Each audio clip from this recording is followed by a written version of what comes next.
पुढची बातमी आहे हिंगोलीतून लाडकी बहिणी योजनेसंदर्भात। लाडकी बहीण योजनेचा हप्ता बंद झाल्यामुळे महिला चांगल्याच आक्रमक झाल्यात। निवडणुकांनंतर सरकारची बहीण दोडकी झाली का असा सवाल विचारत पाचही तालुक्यातील शेकडो महिलांनी जिल्हाधिकारी कार्यालयावर धडक दिली। हप्ता सुरू होईपर्यंत न उठण्याचा पवित्रा महिलांनी घेतला असून निवासी जिल्हाधिकाऱ्यांची समजूत काढण्याचा प्रयत्न सध्या सुरू आहे। बहीण आता निवडणुकीनंतर दोडकी झाली का असा प्रश्न हिंगोलीमध्ये महिलांना पडलेला आहे। कुणाकुणाला तुम्हाला एक हप्ता मिळाला हात वर करा। 4 ते 5 महिलांना एक हप्ता मिळालेला आहे। 2 हप्ते कुणाकुणाला मिळाले हात वर करा। आता केवायसी कोण केवायसी केली त्याने हात वर करा। ही महिला तर दोन्ही लेकरं घेऊन इथं आली। काय अडचण आहे बाई?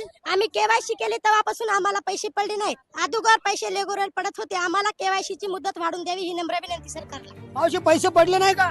नाही पडले। 2 हप्ते झाले आम्हाला पैसेच नाही आले। मुख्यमंत्री म्हणले माझी कोणतीच बहीण योजनेपासून दूर राहणार नाही। मग केवायसी झाली तशी पैसे पडले नाहीत। अगोदर चालू होता 1 महिना नाही रुकला।